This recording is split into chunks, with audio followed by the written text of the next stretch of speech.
Welcome to CBS Sports Sunday. And now, here's Gary Bender.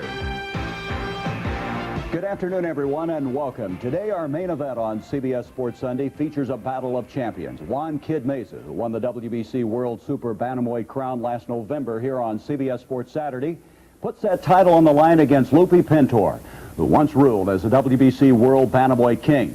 In fact, Pintor notched 8 successful title defenses before a motorcycle accident broke his jaw and prevented him from continuing to defend his belt. Our Tim Ryan will call the fight live from ringside in Mexico City, and we'll look forward to that title fight. Also today, John Madden's Journeys will take us to Thousand Oaks, California, where Tom Landry has been searching for answers following a season in which the Dallas Cowboys missed the playoffs for the first time in a decade. And joining us today in our studios is a man who has twice led the Steelers to Super Bowl victories over those Cowboys, Terry Bradshaw. Terry, late last night at a game in San Diego, Danny White was injured in the game. We've been told he separated some cartilage in his left rib cage. How serious is that injury? Well, it's serious enough that they're going to give him a week off. If he had to play, I'm sure he could play. It's painful. I had it the right side, and I assume it's the lower part of the rib cage. So it's something that that's going to be painful. He could play if he had to, and I'm sure that he'll be ready to go opening game. You know, they don't have a quarterback controversy anymore in Dallas. Okay, and the next game for the Cowboys is in 8 days against the Chicago Bears. He's listed as doubtful right now. Brad and I will check out preseason form of teams around the league as they saw action last night. But first, let's update today's sports news. That hot National League East race. The Pirates defeated the New York Mets 5-0 today, and what a day for Bill Madlock. Here in the third inning, he hits a 2-run homer to give the Bucs a 3-0 lead. And before the day was over, Madlock was 4 of 4 for 3 RBIs. Don Robinson and Pat Clements combined on a 5-hitter. And the other game that's going to be watched very closely by the Mets is the Montreal Expos and St. Louis Cardinals. The latest score in the 7th inning, the Expos are leading 4-3. If the Cards lose this game, they'll stay even with the Mets. And our man number 12 in the black and gold will stand up against a blitz of preseason highlights when Sports Sunday continues here on CBS. CBS.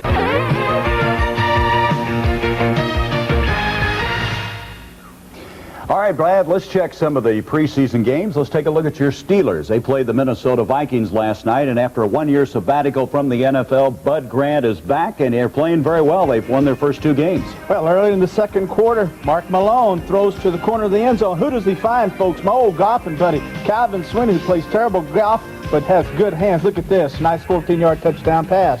Malone had a big night. He throws his 3rd touchdown pass of the first half here, a 13-yard strike to Louis Lips, and that gives the Steelers a 21-3 lead. But hang on, Minnesota makes a comeback before the half's over with 2 Tommy Kramer touchdown passes to number 87, Leo Lewis. You're looking at a 32-yarder right here that made the score, 24-17 Steelers. Brad, looks like some people missed Jack Lambert. Oh, yeah, in the 4th quarter, Steeler quarterback Scott Campbell takes a little nice screen pass, but whoa, my goodness, Byron Jones lumbers 40 yards with an interception. All of a sudden, Steelers lead cut 34-27. And your old mentor, Chuck Noll, can't believe what's happening. He's pretty upset right there, and the Viking comeback was buoyed by rookie receiver number 88, Buster Rhymes. Look at this. Takes a nice little Wade Wilson pass down the sidelines, 44-yard TD. All of a sudden, 34 all, Gary. And look at this. Steeler punter Harry Newsom's punt is fielded by rookie Eric Robinson. He makes a fine move to the right sideline. He goes all the way, 68 yards for a touchdown, and the Vikings have won again, 41-34. And Robinson, one of the many rookies here in the preseason, is really giving Bud Grant's team a lift. Well, we said that with Bud Grant back, the confidence that the Minnesota Vikings will have just because of his presence. He's going to be playing a lot of rookies, which you know he does not like to do. He has no choice. He's looking for talent. Look for those guys to be exciting. And every win in preseason is very important to the Vikings. They have to learn how to win. It starts in preseason games. Okay, let's check another game played. The Cleveland Browns and the Philadelphia Eagles. The Swamp Fox, Marion Campbell, the head coach of the Philadelphia Eagles, like to get them back on track. And they were facing the Browns rookie quarterback Bernie Kosar. He takes a snap, drops the pass, looks like he has plenty of time, but then scrambles up. He fumbles, and the Eagles recover. And Kosar's finding out it isn't easy in the NFL. He was 6 of 22 for the night. The Eagles drafted an exciting quarterback in the second round in Randall Cunningham, the University of Nevada, Las Vegas. He scrambles around, goes for the end zone, 8 yards, a touchdown, and the Eagles lead it 7-0. Third quarter action. Gary Danielson of the Browns looks for a receiver. He throws a pass in the flat to Kevin Mack. Mack can't be brought down by the Eagles. He goes 30 yards to pay dirt to tie it at this stage 7-all. In the fourth quarter, with the score tied at 14, Browns quarterback Danielson lofts a pass for Willis Adams. Adams makes the catch, 25 yards, a touchdown. The Browns win it 28-14 over Philadelphia. And everyone's asking, Terry, how quickly can the Browns bring Bernie Kosar along? Well, it depends on Bernie. I think we could be misled by the fact that he's intelligent, he's smart, he got out of school early, but he is a rookie, and this is not college football. Dan Marino's in the Elways come along very, very, very seldom. Elway had an extremely tough rookie year. My advice, he will set that pace. Don't be caught up by the fact that he's the big high-priced rookie. Give him time. Let him get accustomed to everything that's going on, and he will come in and take charge. But it's going to take time. Don't make an Elway deal out of it. It'd be a big mistake, I think. All right, you take charge of this next game, will you? All right. Well, we all know that good things are happening down in Dallas as Tony Dorsett has finally made it back, ending his long holdout. But although he's back, the Chargers take an early 7-0 lead. As my old buddy Dan Faust, look at those nimble feet. Steps in, fires 85, Eric Sievers. All of a sudden, the Chargers are on top. Now, with 20 seconds left in the first half, Dallas moves ahead 14-7 as Hogaboom found a wide-open Timmy Newsom, and Newsom goes in untouched. Now, we had the experimental, of the replay official was used on this play to determine a fumble. See, Norm Granger, he catches a pass, he's fumbled as Vernon Maxwell just levels him. Green picks it up. All of a sudden, he goes 42 yards for the touchdown. Now, things are tied at 14-all. Charger coach Don Correa. Yeah, I like that. That's great, guys. Dallas sent the game in an overtime, though, with 11 seconds left as Hogaboom finds Duriel Harris for 15 yards and a TD. All of a sudden, things are looking real good. Now, overtime, Dallas quarterback Danny White was sacked by number 57, Lyndon King. White was injured, and the doctors examined him on the sideline. We know now he has cartilage injury. Dallas kicker Raphael Sepchen, number 1, he atones for an earlier missed field goal, Gary, by making this 48-yarder in overtime as Dallas continues winning 27-24. All right, Terry, and later on in the show, John Madden will document the problems the Cowboys are having. The Chargers, we just saw Vernon Maxwell level somebody. They've got some new faces like Maxwell to help them. Leveling is something that hasn't happened that often in San Diego. They have the exciting offense with Fouts and all those great receivers. But the thing that Tom Bass has been needing is some hitters on defense. Maxwell looks like he might fill that need. Boy, they're going to really have to improve their defense to catch up with everyone else. Chargers could do that. You like those hitters? I like those hitters, yeah. Okay. Still to come, Juan Kid Meza will defend his WBC World Super Bantamweight title against hometown hero Lupe Pintor, a former world champion on the comeback trail. And speaking of comebacks, the Dallas Cowboys fell from playoff race last year, and many questions have been raised about America's team. John Madden will have some answers after this word from your local stations. It's 11 seasons since the Dallas Cowboys have been in the Super Bowl. They beat Denver that day, but it's been a downhill struggle ever since. Last year they finished 9-7 and missed the NFL playoffs for the first time in 10 years. Now, folks, that's unforgivable sin down in Dallas. And this week, John Madden took a long, hard look at what's gone wrong with America's team. One of the NFL's most successful teams throughout the years has been the Dallas Cowboys. Remember the 1978 Super Bowl against the Denver Broncos? An option pass by Robert Newhouse to Golden Richards capped off a 27-10 win. The Cowboys had become America's team. But all that seemed to change about 2 years ago when Danny White tried to go for it on 4th and 1 and failed against the Redskins. Then last year, the Cowboys struggled for most of the season. Once virtual shoo-ins for a playoff spot, Dallas was no longer invincible, and the worst was yet to come. I think a team has a certain point sometimes in its history that you have a bad game where everybody knows that you're bad.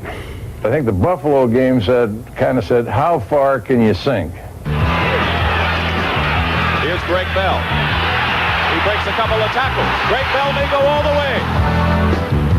It had to be one of the low points in Dallas history. The Buffalo Bills, who were 0-11 at the time, scored on the first play from scrimmage. They went on to beat the Cowboys. Dallas still was able to finish the season at 9-7, but they missed the playoffs for the first time in 10 years. Most teams in the National Football League would be happy with a 9-7 record. With the Dallas Cowboys, anything short of the Super Bowl is a disappointment. As they get ready for the 1985 season, they have some question marks. One of the question marks involves the quarterbacks. Unlike last year when Gary Hogeboom and Danny White battled throughout training camp to be number one, Landry named White as starter before training camp even opened. But Danny knows if he doesn't get the job done, Landry won't hesitate to make a change. I don't think it's ever a closed issue. I just don't think that you should ever, as a coach, close it. I think that if a player falters, there's always usually somebody standing there that can probably do a pretty good job. And that the guy who can perform, that can produce on the field, is the guy that ought to be out there. This week, Landry said White would start the season opener against Washington on September 9th. But I get the feeling the quarterback situation in Dallas isn't completely settled. Is the quarterback situation resolved now? Is Danny White the starter, period? Well, I think that Gary and Danny both understand I'm pretty open-minded about the future of this club. I think as long as they feel that the coach has kind of an open mind as to who's the best quarterback to lead this team, I think they'll battle strong to do that. Naturally, you want good quarterbacks on your team, and you want competition for the number one job. But there comes a point in their career where you just can't go on that way.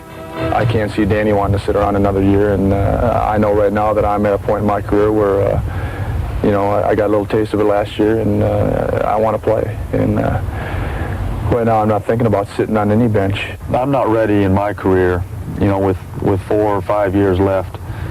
I'm not ready to give up on all the goals that I set for myself back when I started in this game. And by accepting the role as a backup, I would really be doing that. This might be the last year that White and Hogeboom are together on the Cowboys. The emergence of young Steve Pallure from Washington as a backup quarterback means Dallas might be willing to trade either White or Hogeboom. I think Steve has come along very well. He's got a great knack at moving club, but he doesn't have much of a chance. Right now we have two quarterbacks that are working well together. It's not going to resolve itself, until one's running the Cowboys and the other one's someplace else.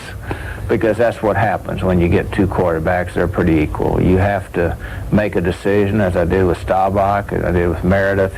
These are decisions I've made before, and this one will have to be made too sometime. I'm not sure when it'll be.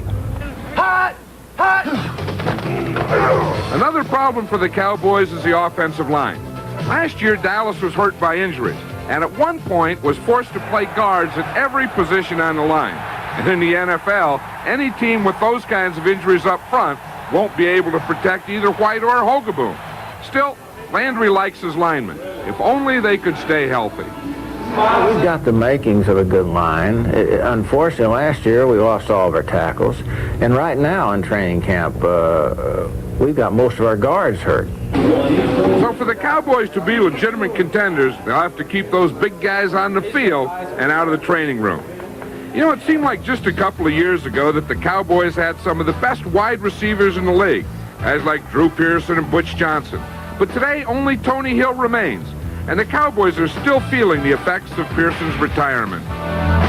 What hurts us the most, when you're building through the draft and you try to develop players and you don't do much trading, unexpected happenings really hurt you. Like a Drew Pearson with a wreck and he's his career's ended.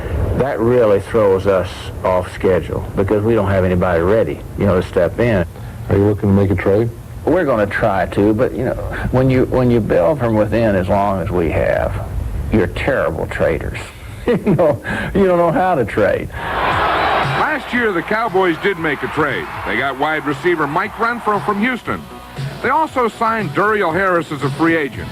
This year, they drafted Leon Speedy Gonzalez in the 8th round, and they like Gonzalez. But the draft, once one of the Cowboys' greatest weapons, has turned sour on them. Well, I'm not pleased with our draft over the last couple of years. I think that we made some choices that were not really good choices. I think we took players on athletic ability rather than competitiveness. But it's not all bad news for Dallas fans. This week there was some good news. Tony Dorsett signed a new contract with the Cowboys after holding out the first 20 days of training camp. How do you feel coming back now with all the things that have been resolved? Do you feel it was worth it? I mean, well, you know, it's really hard to say. You know, I feel that I somewhat cheated myself somewhat, meaning that I was not here for a total training camp to get myself prepared to accept the 16-game challenge that lies ahead, but I didn't expect it to turn out the way it did, or I'm quite sure I would have thought about other means to resolve or try to restructure my contract. Dorsett's personal problems were dragged through the media. There were stories about his house being seized by the IRS, but his teammates rallied around him. Last week, they wore number 33 in their wristbands, and that meant a lot to Dorsett. For them to take it upon themselves and go out there and put on 33 wristbands and try to show their support for me, it was a good feeling. But who's going to pay for those wristbands? I think he has to pay for it because the money he's making right now, he deserves to pay for it. I can't afford it. they got you paying for it. Well, we'll have to negotiate that, I guess. Dorsett's back. Now, if the Cowboys can find a receiver who can get deep, and if the offensive line can stay healthy and a quarterback emerges, Tom Landry's club will still be a good one, because you have to remember they're one of the best defensive teams in the league. I think the Cowboys are going to surprise everybody. If we can carry our load on offense, if we can stay injury-free, I think we can win the division. Now, everybody wants to write off the Cowboys, and we don't want to be written off. Okay, the quarterback controversy in Dallas. How distracting is that? Well, it's very distracting. I think, and I've said this, the best thing that Tom Landry has done is said, White is my quarterback, period. Leave it at that. Don't change it. Okay. Let's check now some baseball scores that have just come in. In the American League, Toronto defeated Kansas City 10-6. George Bell and Jesse Barfield combined for 7 RBIs. Blue Jays maintaining their 5-game lead over the Yankees. The Yankees game now is 1 out away. Another victory for the Yankees will be their 11th in their last 12